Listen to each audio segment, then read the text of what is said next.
We'll just give it a couple of minutes for everyone to filter in. It takes a while for Zoom to accept everyone through the door. We are recording this evening, just so you're aware of that. Um, as you're coming in, please put a message in the chat. Let us know who we've got, where you're listening in from, what cycling you've been doing recently, or what has been your highlight so far of the festival week. Give us some recommendations. Most of the talks are available to catch up on YouTube, so maybe you've seen something that other people have missed and you can tell us what we need to go back and check out. Just give it a couple more minutes. We've got about 100 people joining us tonight, I think, so popular one. Saturday night on the sofa. This is my kind of festival. I've got a horrible cold at the moment, so the fact that I can do this in my pajamas from home is just perfect. And enjoy the armchair adventures for the night. It's spot on. Oh, Ontario, Canada. Fantastic. Okay. That might be our furthest one. We had San Francisco earlier. Let's see who else we've got. From Wellington. Okay. Wow. No, New Zealand definitely beats it. That's going to be furthest, isn't it? Provence and Rochdale and Ramsbottom. All the Lancashire highlights here. Southampton, welcome. Good to see everyone joining us this evening. Fantastic. Oh, someone's had a lovely month in Senya. Fantastic. Cold and damp Pennine hillside. Oh, I wonder if I don't think you're the only one feeling cold and damp today. Brilliant. And I can see lots of names that have been joining us for other talks during the week. So that's good. So it's good when we get repeat viewers, lots of familiar faces. From a beach on Southend and people from the Netherlands. Fantastic. PJ's on. Great. Good. Well done, Susan. Rocking the Saturday night. Excellent. Sunny Benidorm. Wow, we've got all sorts of people. Right, I'm going to start doing a little bit of admin whilst the last few people filter in. So, welcome. My name's Nancy. I'm your host for tonight, and we've got Richard joining us for a fantastic talk all about his trip down the Norwegian coast. So Richard was living in Trondheim for a couple of years with his family and then took a very slow and meandering route home with his bicycle and his kids and his wife. And we're going to hear all about their adventures tonight, which hopefully you can see that picture on the screen. It's tempting me to start booking my own holidays. That looks fantastic. Before we dive into it, I'm just going to put a couple of bits in the chat. So first of all, here is a little link which some of you might want to use. So the festival is totally free to access, and we just want to encourage as many people as possible to find out more about cycle touring or to be inspired by other people's trips and to share knowledge and information. So if you can't afford to donate anything, that is totally fine. We do have some running costs to keep the festival going, and so a few donations really helps with that. So if you feel able to donate on the PayPal link that I've just put in the chat there, we sort of suggest £5 per talk, or if you're joining us for lots of things through the week, then maybe £20 for the week. We tend to find only about a third of people contribute, but we're just aiming to cover the costs of sort of running the website and the mailing list and the various different bits of admin. All of our volunteers are, all of our speakers are volunteers, nobody's getting paid. So we just ask for a small donation really to help out with that if you're able to. Other bits and bobs, we've got the chat down the bottom that most of you have found. So please do add comments to that through the talk and share any tips you've got or any reflections. Separate to that, there's a Q&A box. So if you've got a question that you want Richard to answer at the end of the talk, please put that into the Q&A box. It just makes it a bit easier if they're all in one place and they don't get lost and I don't have to scroll up too much. So questions in the Q&A box, but general comments in the chat. If you are posting things in the chat, just make sure you've clicked that it goes to everyone rather than just it defaults to host and panelists, so not everyone can see that. So it's great if you change that to everyone so that everyone can see. And yeah, I think that's everything we need to cover beforehand. I will hand over to you, Richard. I'm going to turn myself off and I'll join you at the end for the questions bit. Okay. Lovely. Thank you very much. And thank you for all you people out there all over the place coming in to listen. We start off with a picture from Lofoten Islands up at the north of Norway. And that's my daughter on the back there, who now is 9 and then was 7. The reason we took this journey was that my wife got a 2-year contract at Trondheim University, which was rather nice. And I could work remotely. So we moved to Trondheim in Norway for the best part of 2 years, from the autumn 21 until the summer when this journey took place in 23. And now Trondheim's roughly the same latitude as Reykjavik in Iceland. Snow starts in November, end of November generally, and continues right into May. But despite that, Trondheim's got an extensive cycle lane network, and they keep it clear in the winter. And so we didn't have a car in Norway, apart from hiring one occasionally. We bought this bike that you can see the picture, secondhand.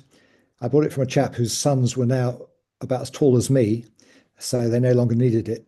But you could it's not clear from this picture, but you can take 2 children on the back of this bike. And it was such a lovely bike, a bike I used to take Freya to school every day to do shopping trips and all the rest of it, that I thought it would be rather nice to bring the bike back to England.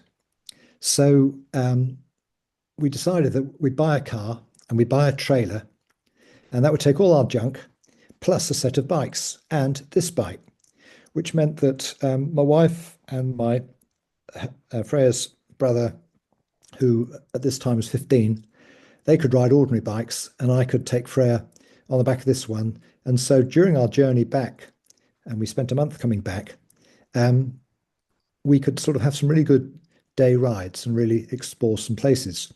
So what I'm going to do is I'm going to show you most of those day rides. Here we go. So here's a map of Norway, and where the yellow dots are, they represent more or less day rides that we took on our trip. So we started off, here's Trondheim. Norway's an incredibly large and beautiful country.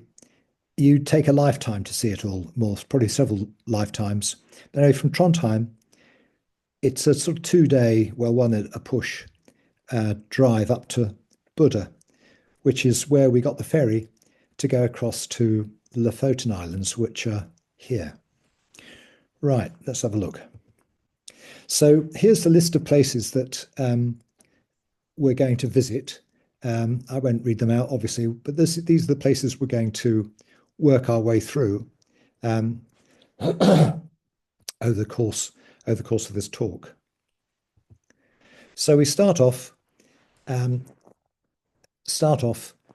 taking the ferry from Buddha.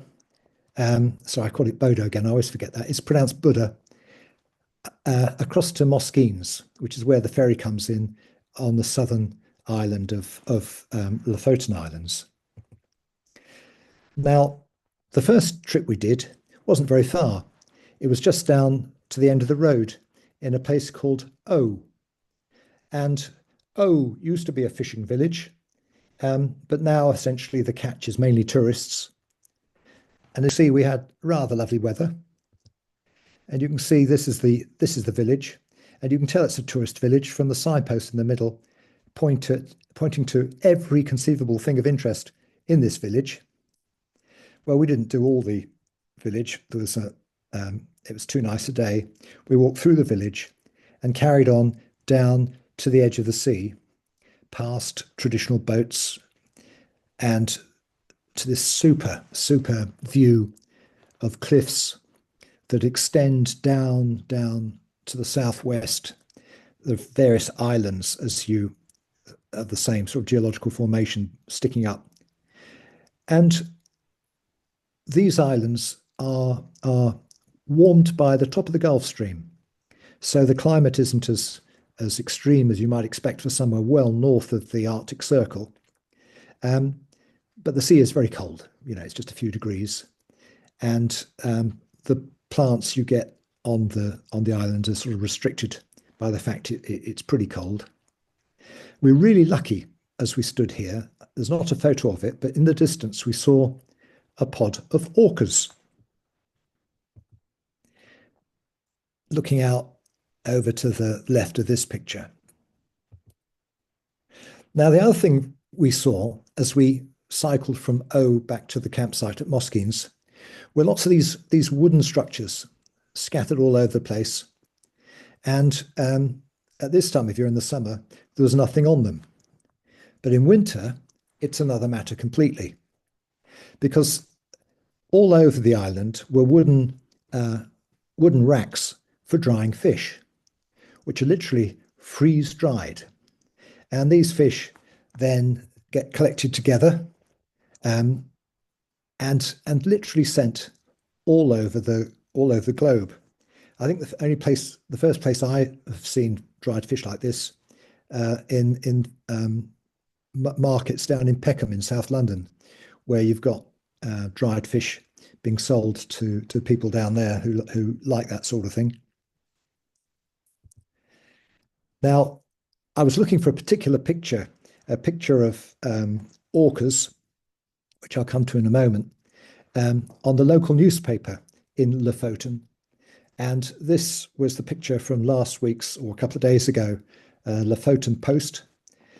There's only a few thousand people live on the Lofoten Islands, but they've got a couple of newspapers. I think this is the biggest one. And here you see a chap with a good sized cod, 41 kilos. This was actually the second largest caught last year. But if you're fortunate enough to catch a cod that weighs more than 30 kilos, you get a free bag of coffee. Hence the heading there. This was who will get the first coffee cod this year. Well, when I got back to the campsite, and the family were safely tucked up in bed. Of course, it's still light because it never gets dark. And I went to enjoy a single beer because A, I don't drink that much, and B, beer's fairly pricey in Norway. I got chatting to the guy behind the bar, and it turned out that he was only a barman during the summer, and the rest of the time he was the journalist of the local paper. And I told him we'd seen these orcas, and he said, "Oh yeah, there's a pod that lives in the next fjord just a mile or two up the road, and we see them all the time." And then he showed me a picture of some people in a canoe looking rather startled as orcas sort of were all around the person. This isn't the same picture. I had to look for it, and this is the closest I could get to it. But I don't know what expression that canoeist's got. I expect there's a combination of awe and concern. And while I was looking, I also found this picture. People, I think they're mad personally, but people go diving, snorkeling to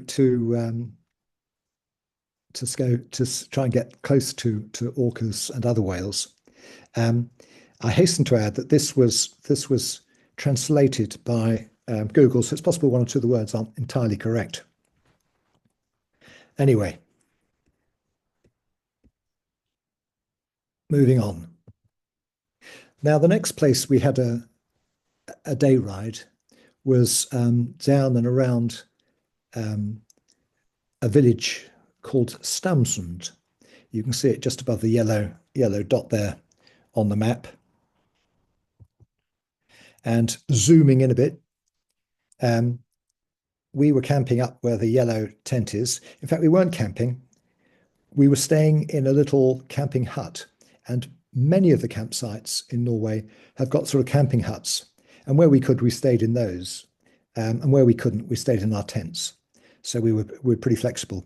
And we had a nice ride from here down along the coast, down around Stamsund, round Stein, back up this coast, across a little bit of a hill, and back home again. So this is Stamsund. And in the summer, you get a bit of tourist traffic, but it's essentially a centre for fish. It's one of the places where fish are caught and brought in to be processed or start to be processed. So all the industrial parts are shut down for the summer. Um, so although there were some tourists, it was fairly quiet. We stopped to have a fairly standard Norwegian for us lunch, bread and cheese and a bit of fruit. You can see the rock that we're having our picnic on has been smoothed by glaciers, and you look to the rocks behind, and this was typical of the scenery of rocks that have been smoothed off by the glaciers that used to be here. And this is on the road 815 back towards where we were staying. And so you can see the beautiful mountains in the background. And by cycling around the edge of Lofoten, you don't go up and down much in the way of hills, but you get fantastic views of those mountains and of the sea. And that's the place we stayed up at the head of the fjord, Brustrande Fjordcamping. Our next stop was quite a contrast. Stamsund was a fishing village and pretty quiet. The next place we went to, Henningsvær, was a bit of a grockle spot. It was a tourist spot. And it was probably the busiest road we experienced during the whole holiday, excluding roads in the couple of cities. Again, we were camped on the sort of side. This was the main road, so we expected that to be a little bit busy. But we thought that once we came off the main road and followed this coast road down to Henningsvær, that it would be really quiet. But it wasn't as quiet as we'd like. I mean, it wasn't bad. And by Oxford standards, where I live, it was Sunday morning at 3 a.m. But there was a little bit of traffic. Now, just to show the route, the high points of the route, the swimming spot, the coastal scenery, and the town itself. So the coastal scenery, again, was really lovely, and we're essentially across the water from where we were cycling the day before. The clouds just sitting on the mountain tops, but we were very, very lucky with the weather. And you've got this lovely white sand, a bit like in the Outer Hebrides of Scotland, and formed the same way. It's white sand made from coral reefs that existed millions of years ago, that are now just white sand lightening the seabed.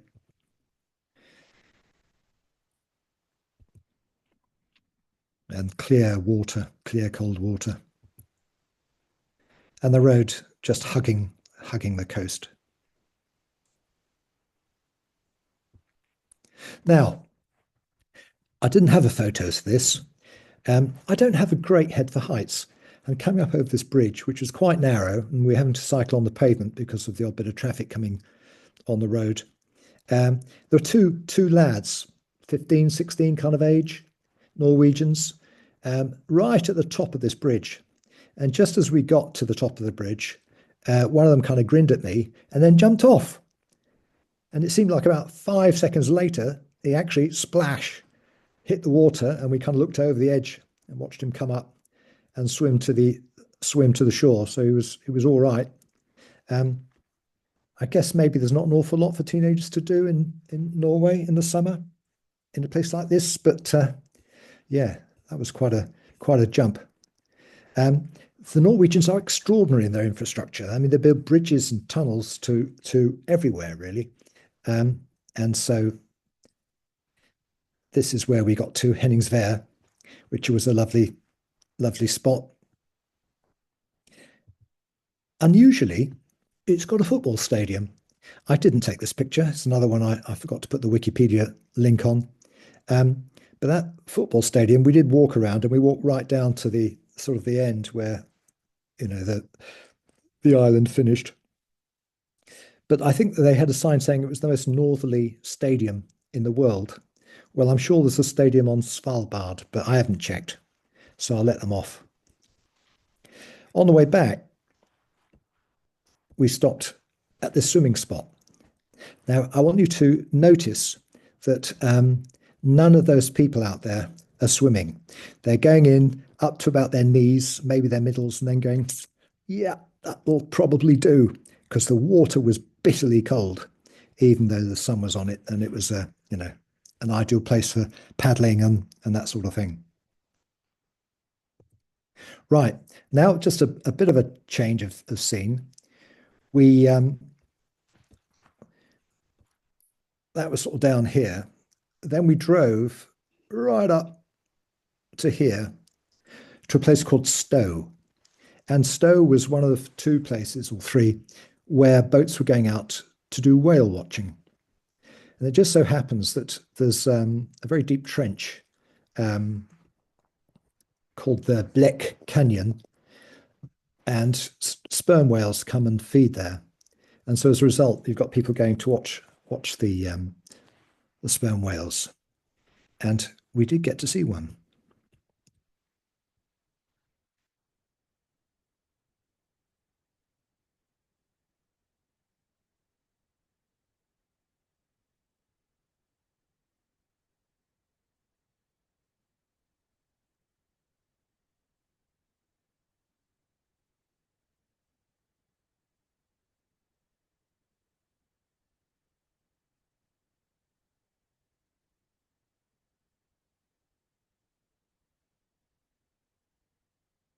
You could see you could really see wildlife in a way that you don't generally in the UK, in Norway.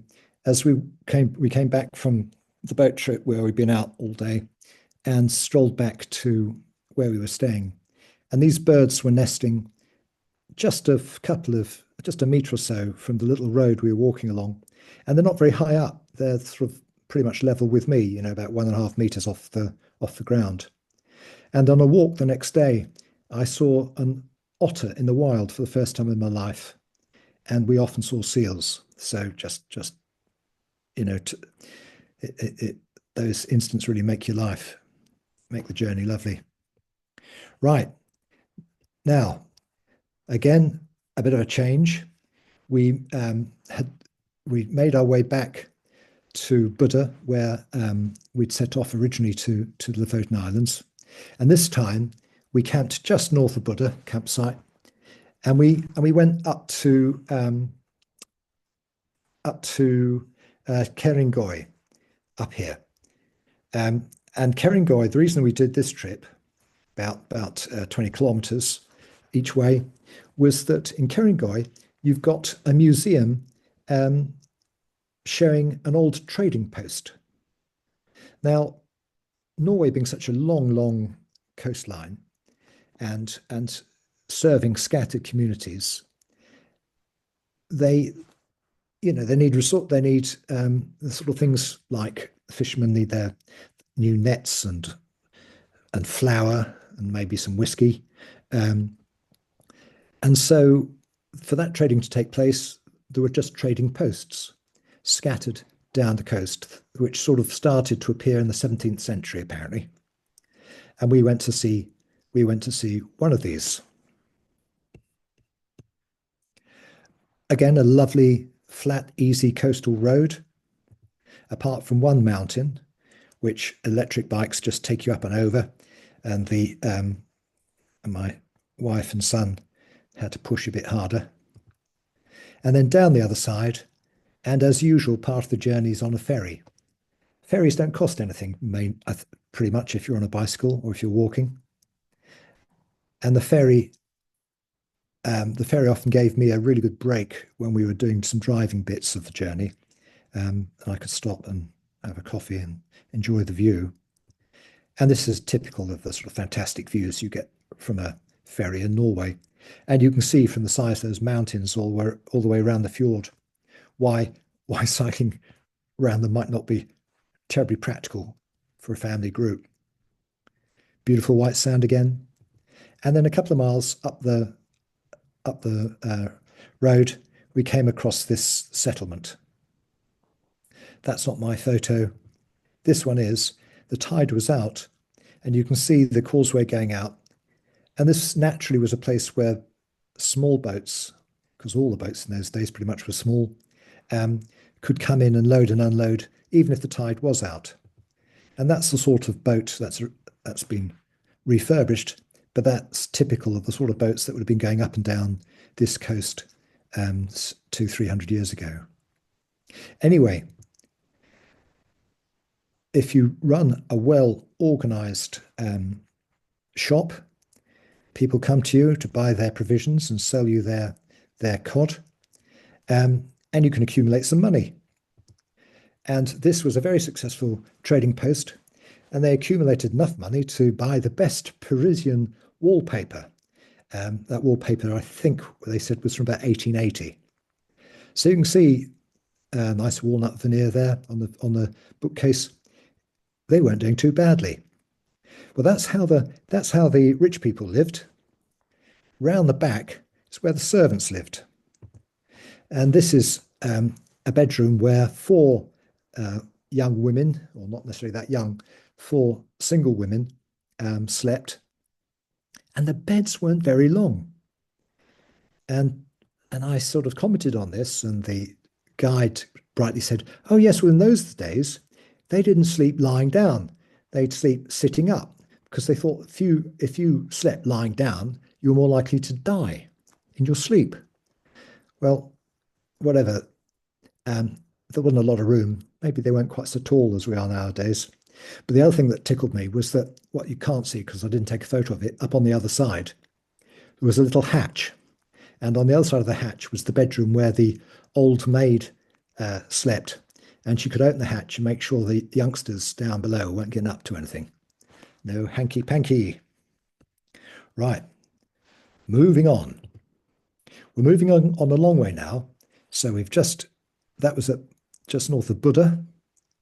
And now we're coming all the way down to Trondheim.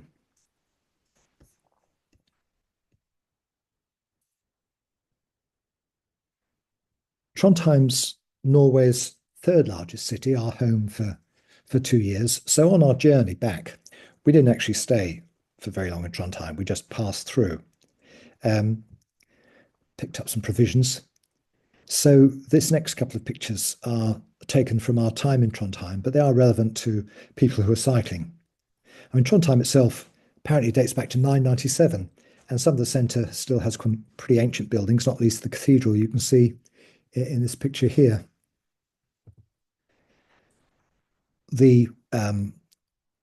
Once upon a time, there was an awful lot of trade by boat. Well, all the trade was really by boat. And so you had warehouses on the river here that just before it goes into the sea, into the fjord. These places have mainly been converted into dwellings. My favourite pub was just behind me on the right here, down in the centre of town, Old Town. And Trondheim has some good bicycle shops. Now, one of the things, if you're cycle touring long distances in Norway, is you're going to need spares, because there aren't that many places you can pick up bike bits. But Trondheim, as it's the Norway's third largest city, has got a few good bike shops, and this was one of the bike shops in the Old Town.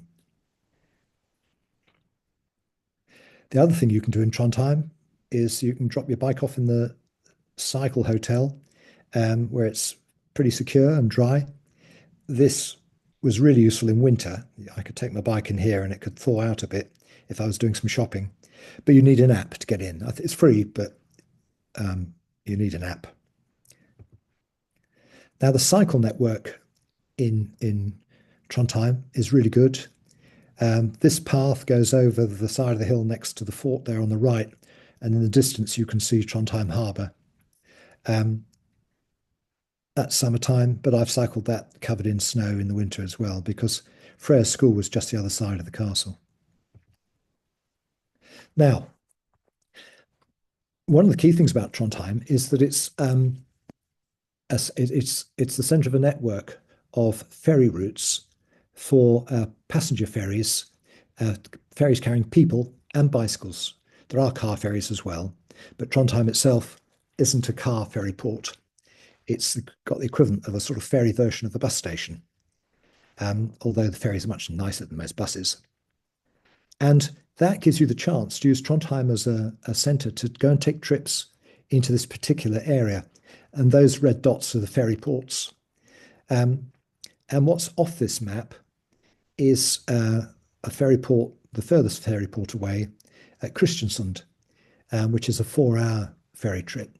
Super trip, because it goes up this channel and goes down here, and the view's fantastic. It's a super trip to do. And it takes you, well, I'll show you where it takes you in just a minute. But I'm just going to show you this picture.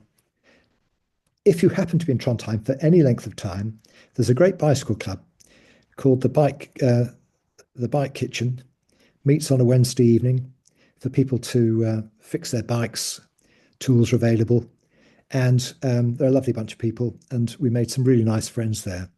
And in the summer they have a weekend camp, and this was on the weekend camp that we went on in the same summer, but a bit earlier in the summer, before doing our trip home. Right, so moving down the coast a little way to Kristiansund. Kristiansund is another port, used to be really important for shipbuilding, but now, like so much of the coast, is that sort of industry has moved on to larger ports.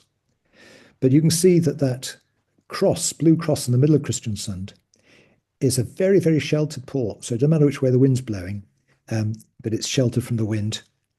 And that was our next stop. We had been to Kristiansund before when we'd taken the ferry there on a previous trip. So this time we just stayed a night and a bit of a day. But Kristiansund's got a boat museum in, and these old boats are being fixed up mainly by old men. And we had some interesting conversations with them down at the harbour. One of the advantages of Norway for English-speaking people is most Norwegians speak good English. So it does make life relatively easy from that point of view. So yeah, Kristiansund, lovely, lovely spot. Now, I've got to warn you, if you're cycling and you want to leave Kristiansund and head south, the 200 kilometers to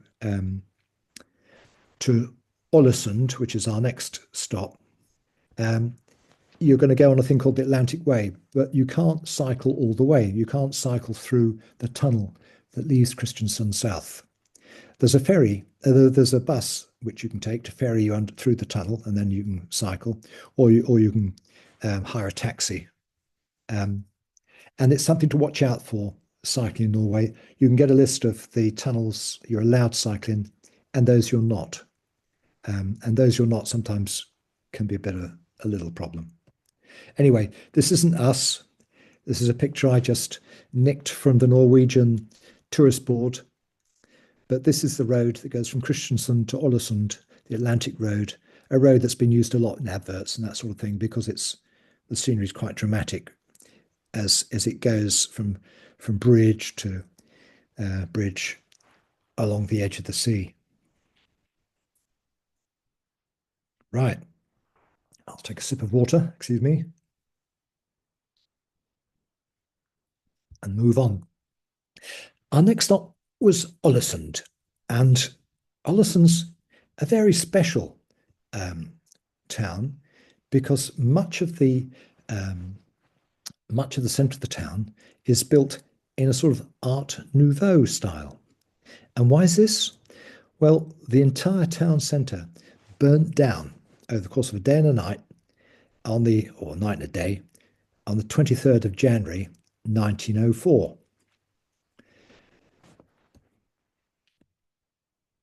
Now, we didn't use our bikes very much. We just used them from the campsite into town and back again. But cycling means that you can whiz around a bit of a conurbation and get a sense of its overall scale very quickly and easily. And then there were bits we explored, were better exploring on foot.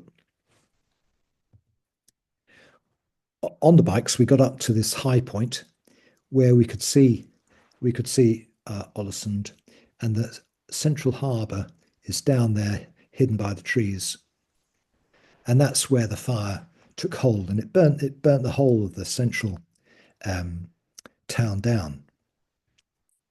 So the fire would have taken place all around here. So all the stone buildings around here were built after the fire in 1904. Now, it just so happened that Norway was still ruled by Sweden when this fire took place. But as the rebuilding was taking place in 1905, Norway became independent of Sweden. Fortunately, it was a fairly peaceful affair. But Norway was sort of full of a new nationalism. And part of that nationalism got expressed by money being found to rebuild Ålesund and money being found to commission a whole group of different Norwegian architects to come from all over the place. Sometimes some of them were working outside of Norway at the time, to come and build buildings. And so you got buildings that captured the Art Nouveau style of that period, but interpreted in the stone and landscape of Norway. And the museum's a must. Getting a tour guide to take you around is a must as well, I think. And we were very fortunate. Our tour guide was when she's not it was actually a junior school teacher, and so her pitch was just right for Freya, and Freya really got engaged and enjoyed it. The other thing is there's a really nice aquarium and a couple of miles cycle out of the Ålesund. But look, here's just a tiny amount of the architecture. They are 1905. There was a chemist shop, which is now part of the museum, with all this lovely engraving on it. And in the museum itself, there were some exquisite pieces. I really liked these enameled teaspoons. Well, they're egg spoons, really. They were really tiny. Incredible detail for something so small.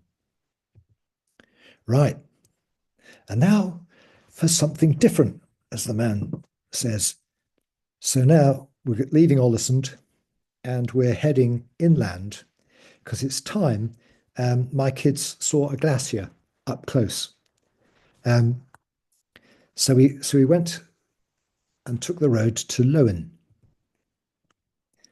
And this is where we camped at the side of a lake. The weird bluey green color in the lake comes from all the sediment that's coming down from rivers pouring off glaciers. Now, we were camping just about here, but the next little story comes from something that happened just about here. And we're going to the top, as far up here as we can get. Now, as we cycled up the valley, we came to a display, and this was part of the display.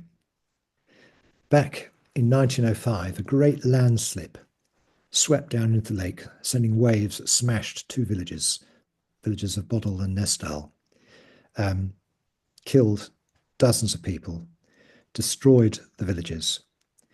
But the soil in the valley is quite fertile, so the remaining villagers regrouped and rebuilt their homes on higher, what they thought was safer ground. But then in 1936, another landslide sent waves hammering in both directions in the valley. And there aren't so many people living in the valley today as there were back then.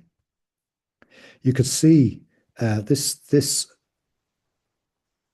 was material that had come down from the landslide that had pretty much downed the lake.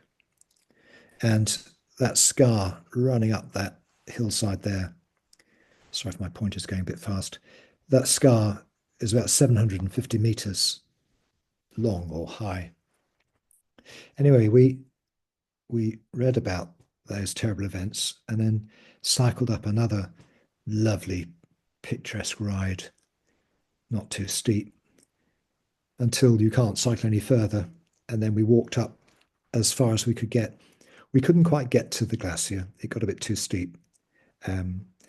This glacier, like many other glaciers, has receded, and it used to sort of finish where you could get to it, but it's a bit higher up the mountain now. And then it started to rain just a little bit, and we got dressed for the rain and headed back to the campsite. But a stunningly beautiful day. So my journey is almost over. The next stop is Bergen. And I'm going to finish with Bergen because we didn't really cycle in Bergen.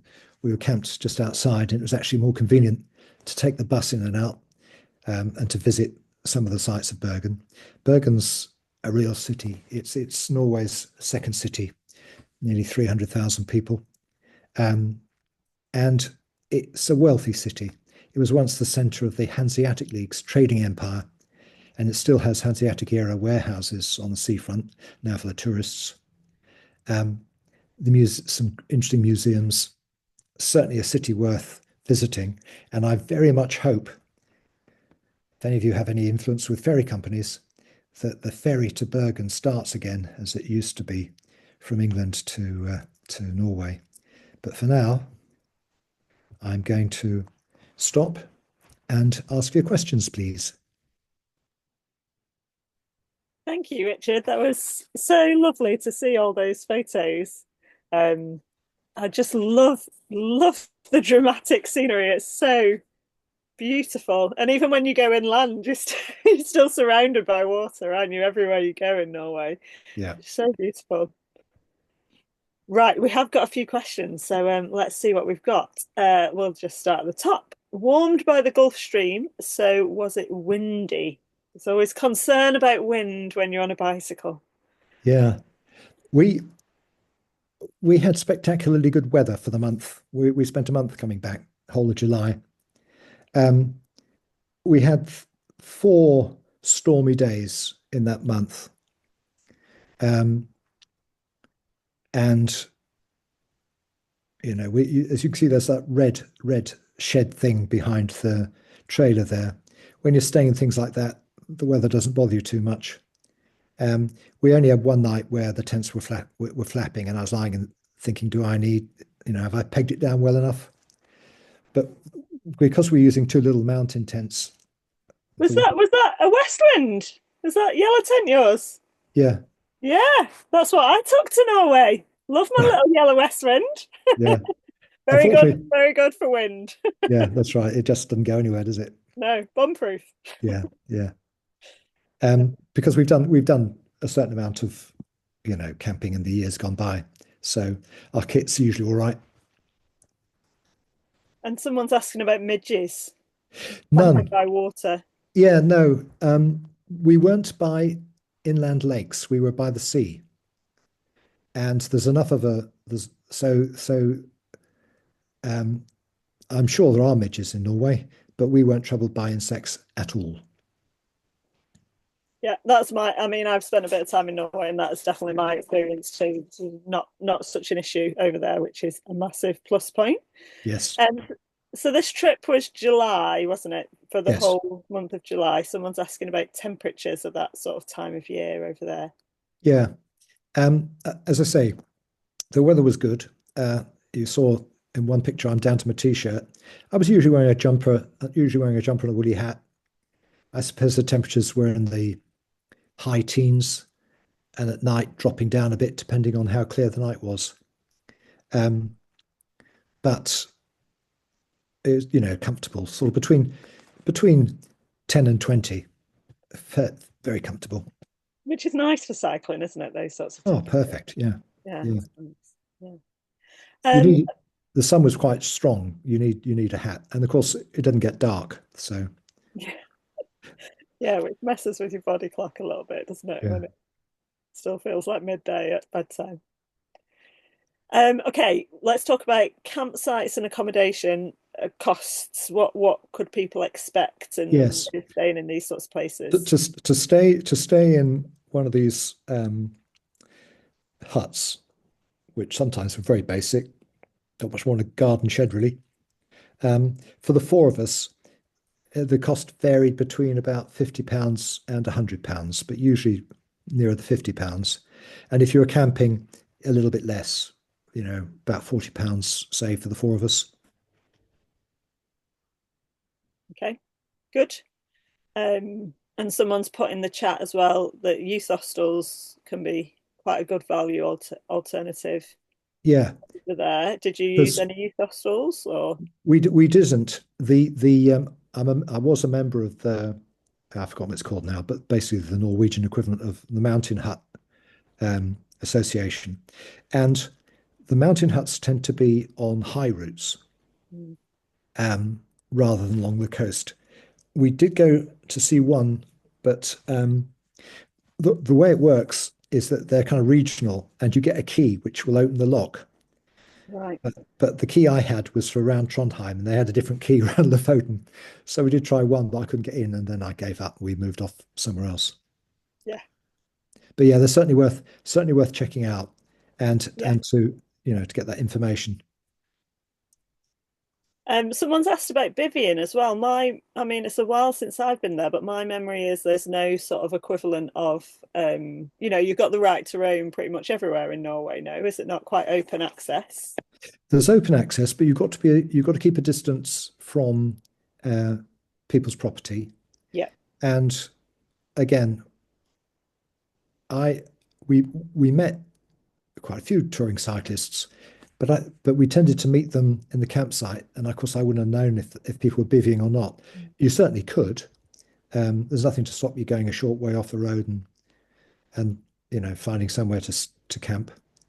Yeah. Um, yeah, I did quite a lot of wild camping there, and because water's so easy, there's water everywhere in Norway, yeah, so yeah, that makes wild camping a bit easier usually. yeah. Someone else has put a little comment here. I paid about £25 a night for a hostel bed, which included breakfast. Oh So yes, that's yeah, another top tip for people that was in Ålesund and Bergen. So yeah. good options. Mm. Right, what else we got? The ferries. So someone has added a link in the chat to the tunnels that you mentioned that are not Yes, that you can't cycle through. yeah. Um, so that's a good resource if people want to scroll up and find that was higher up in the chat. Is so these buses you can take your bike on the bus and Well, they're in this particular case, in Kristiansund, there's because it's such a key route down to Ålesund and so popular. There's a bus that takes bikes under the tunnel, yeah, and when we were camped very close to the entrance to the tunnel. Excuse me, and we saw three or four people waiting for the bus. I'm not quite sure how many bikes can go on the bus, but got the feeling that it's about four. right, Um, the information on the tourist websites are pretty good, so you can kind of double check this stuff. yeah, There's too much to take in all at once, but you find things out as you travel, don't you? yeah, absolutely. And often the locals are the best person to ask anyway, aren't they? Yeah. Yeah. And Um, most towns, I think towns have tourist information places open in the summer yeah.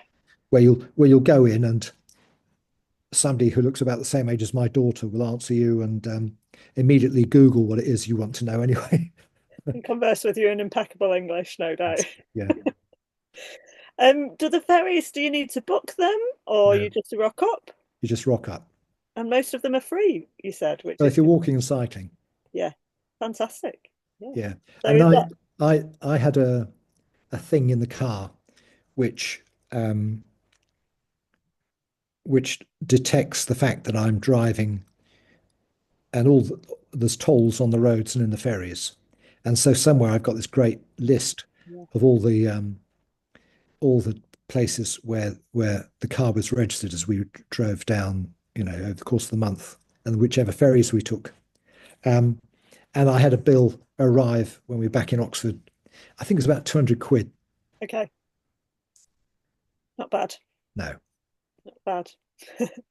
Um, okay, next. What's your bicycle? The one with the child on the back. Tell us Yeah, about oh, we can get nerdy now. It's a recent Muller, 2010, long tail called a Blue Label, and it's got a Bosch uh, motor, a fairly early one, um, 400 battery, gave me a range of about 30 miles, but I had a spare battery if I needed it.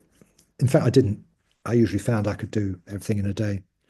Um, and yeah, it's a super machine, and because it's such a super machine, it was one of the reasons I wanted to bring it back. And it's we don't have a car. I sold this as soon as we got back, and it gets used daily as a sort of the family car. Yeah, brilliant.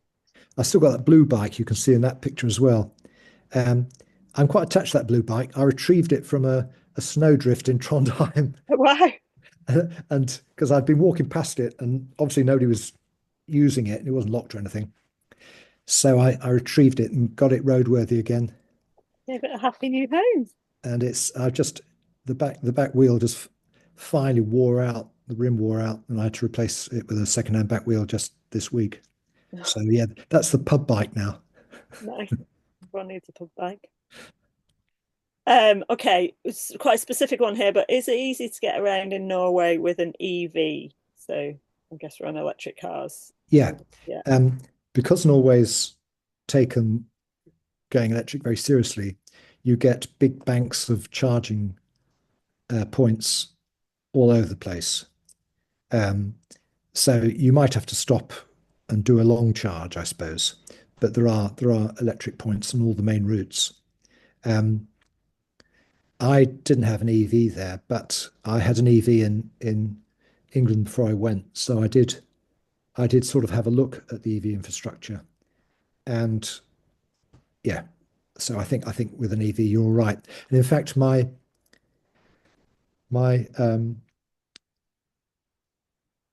son's in-laws did a big holiday where they took an EV all the way up Sweden and all the way down Norway um, this last summer, and they didn't have any trouble charging. They tend to be ahead of the game with anything to do with technology and infrastructure, don't they, in Scandinavia?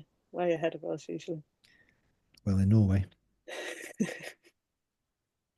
All right. How about I mean, you've mentioned that you had a car for lots of this trip. But would it be easy to do a longer tour without a car and just stick with the bicycle? Yeah.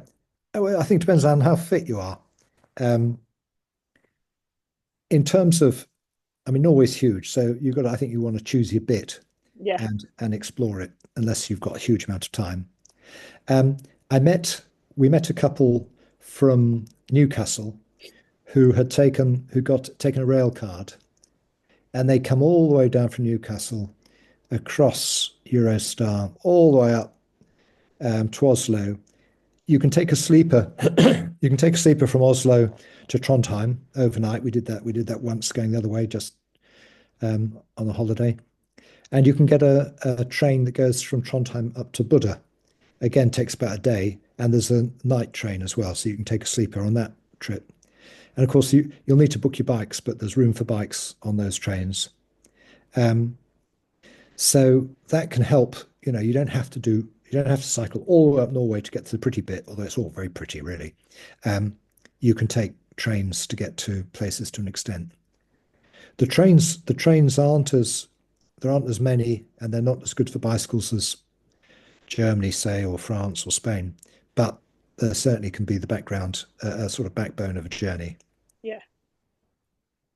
Very good. And what you've mentioned there links with the next question. So it seems like there's so much to explore. If you could recommend one bit, which would you recommend as your Yeah, top place to visit? yeah. I mean, the Lofoten Islands are very much a tourist centre, and a lot of people take their camper vans up there. In fact, so many people take their camper vans up there. The journalist I mentioned earlier, I asked him, what was the news that day, and they'd had their first traffic warden. And Lofoten had got its first traffic warden, essentially to deal with these blue-in tourists who were leaving their camper vans in the parking places and staying overnight there rather than going to where they're supposed to go. Mm, But leaving that aside, the Lofoten Islands are dramatic, wonderful. So, if you only had a week or so, I think there. Um, the trip down from Trondheim, taking the ferry to Kristiansund and then cycling down to Ålesund. That's pretty dramatic. But there's another stretch of coast road going from Trondheim up to Buddha. So we had a plan, but we never did it. We were going to cycle one way and take the train the other. But that coast is incredibly beautiful. However, it's fairly rugged. It'd be hard work. So and you've got to make sure you've got a couple of days' food with you because there just aren't places to stock up for Right. many, sometimes for 50, 80 kilometers or whatever. Remote. Okay, we've got two quite specific personal questions now. So does Richard still use his, I don't even know how to pronounce this, wiki? Wike? Wyke. No. No, blimey. Is it a bike? Yeah, Wyke. It's a lovely, it's a recumbent trike with a sail. Oh, with a No, sail. yeah, I passed it Okay. on. I sold it to somebody because I just wasn't using it. These things are too good to not have people playing with them. Yeah. Oh wow. Okay. And It's the other fantastic. one is, did you meet someone in Trondheim who was a Liverpudlian called Steve? I don't know. Maybe I I did. know. There you go. Here's Who the problem. knows? Sorry, Steve, if I've forgotten you, but I don't know I, whether it's I mean, anonymous. I'm I don't know if it's Steve listening in or not, or someone else. I'm not sure. yeah, yeah. I Okay, last question. Can you talk to us a little bit about the food? I know that Norway is well known for being quite an expensive place to holiday. So, and you said that beers were fairly pricey. yeah, we I mean, uh, basic food, and we're not great gourmets in our family. You can get from supermarkets, and it's perhaps 20% more than a supermarket in the UK, 30% more, Yeah, and there might not be the range. Um, but in the same way, if you're stocking up in a little shop on the west coast of Scotland, if you're away from a city, prices are higher. yeah. I did come across a Frenchman whose boot was full of bottles of red wine. Bring He'd it come with all the you. way up. He'd come all the way up from wherever he was in France, and he wasn't going to do without his essential red wine. Um, if you like your booze, you're probably better off bringing a bit with you. Um, Okay. but yeah, mind you, at the pub in Oxford, I was with friends last night. A pint cost me nearly £7. A Oh, pint in Norway will cost you best part of £10. okay. Good for the liver. Yeah, well, you've just got to savor it, haven't you, when you're paying that much, I suppose. Right, that's all the questions we've got. Thank you so much, Richard. It's been really, really lovely evening listening to your adventures and being inspired to go and explore some of these places by bike. What a fantastic trip. And hopefully we'll see you at the festival again soon with tales of more adventures at some point. Yeah. Um, I've just put a link in the chat there to our YouTube channel. So if anyone does want to catch up on any of the talks earlier in the week or from previous festivals in years gone by, there's an absolute treasure trove of things on there. So I've added the link so you can enjoy that. Also, just a big thank you, as ever, to the people behind the scenes, Laura and Tim and Graham and various other people making this happen. It's been such a wonderful week of lots of different stories and they are very time poor people who somehow make squeeze us in and make it happen, and we're all very grateful. So, well done, Laura and Tim and Graham as well. And finally, we've got one more day, so one more day to make the most of the festival. 4 talks tomorrow. We've got adventures in Scotland and Wales and Laos. And the really interesting talk, I think, at 3 o'clock tomorrow about the green cyclists. Suggestion that we might be able to get something going similar to the green runners. So that'll be a really interesting one to join in as well. So one more day, make the most of it. Come and join us again tomorrow, and we'll see you there. Thanks, Richard. Thank you. Good night, everyone.